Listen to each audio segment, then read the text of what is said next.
జనవరి 27 సమయమును సద్వినియోగం చేసుకొనుట. ఎఫెసీయులకు రాసిన పత్రిక 5వ అధ్యాయము 16వ వచనం. లోక సంబంధమైన మనుషులు పనిచేయడానికి అంతకంతకు విముఖత చూపుతున్న ఈ రోజుల్లో క్రైస్తవులు గడిచిపోతున్న ప్రతి క్షణాన్ని పూర్తిగా సద్వినియోగం చేసుకోవాలి. సమయాన్ని వృధా చేయడం పాపం. ప్రతి యుగం నుండి వచ్చిన స్వరాలు శ్రద్ధతో కూడిన ప్రయాస యొక్క ప్రాముఖ్యతకు సాక్ష్యమిస్తున్నాయి. రక్షకుడే స్వయంగా ఇలా అన్నారు: పగలుండగానే నన్ను పంపిన వాని క్రియలు మనం చేయుచుండవలను. రాత్రి వచ్చుచున్నది, అప్పుడెవడునూ పని చేయలేడు. యోహాను 9:4. థామస్ ఏ కెంపిన్ ఇలా రాశాడు: ఎప్పుడూ సోమరిగా లేదా ఖాళీగా ఉండవద్దు.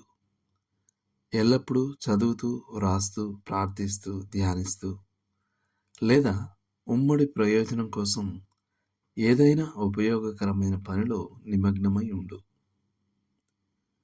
వాక్య వ్యాఖ్యాతగా తన విజయరహస్యం ఏమిటని అడిగినప్పుడు జి. క్యాంపెల్ మార్గన్ ఇలా అన్నారు: పని, కఠినమైన పని మరియు మళ్ళీ పనే. ప్రభువైన యేసు ఈ లోకంలోనికి వచ్చినప్పుడు ఆయన ఒక వడ్రంగిగా సేవ చేశాడని మనం ఎప్పటికీ మర్చిపోకూడదు. ఆయన జీవితంలో అధిక భాగం నజరేత్లోని ఆ పనిశాలలోనే గడిపారు. పౌలు డేరాలు కొట్టేవాడు. అతను దానిని తన పరిచర్యలో ఒక ముఖ్యమైన భాగంగా భావించాడు. పాపం ప్రవేశించడం వలననే పని వచ్చిందని అనుకోవడం పొరపాటు. పాపం ప్రవేశించక మునుపు ఆదాము ఏదెను తోటను సేద్యపరచుటకును దానిని కాచుటకును దానిలో ఉంచబడ్డాడు. ఆదికాండం 2:15. శాపం అనేది పనితో పాటు వచ్చే కష్టం మరియు చెమటకు సంబంధించినది. ఆదికాండం 3:19.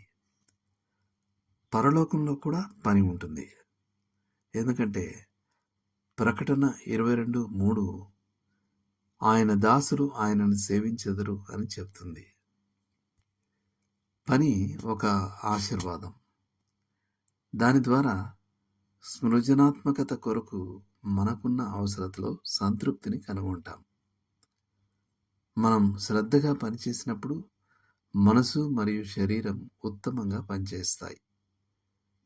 మనం ఉపయోగకరమైన పనిలో నిమగ్నమై ఉన్నప్పుడు మనం పాపం నుండి గొప్ప రక్షణను పొందుతాం. ఎందుకంటే సోమరి చేతులకు సాతాను ఏదో ఒక అల్లరి పనిని కనుగొంటాడు. థామస్ వాట్సన్ ఇలా అన్నాడు: సోమరితనం అపవాదిని శోధించడానికి పురికొల్పుతుంది. నిజాయితీ, శ్రద్ధ మరియు నమ్మకమైన పని మన క్రైస్తవ సాక్ష్యంలో ఒక ముఖ్యమైన భాగం. మన ప్రయాస యొక్క ఫలితాలు మనకంటే ఎక్కువ కాలం జీవించవచ్చు. ఒకరు చెప్పినట్లు, ప్రతి ఒక్కరూ తమ శరీరం సమాధిలో ఉన్నప్పుడు కూడా తమకు ఉపయోగపడేలా ఏదో ఒక పనిని తాము బ్రతికుండగానే ఏర్పాటు చేసుకోవాలి. మరియు విలియం జేమ్స్ ఇలా అన్నాడు: ఒక జీవితం యొక్క గొప్ప ప్రయోజనం ఏమిటంటే దానికంటే ఎక్కువ కాలం నిలిచే దానికోసం దానిని గడపడమే. దేవుడు మిమ్మల్ని దీవించును గాక. ఆమెన్.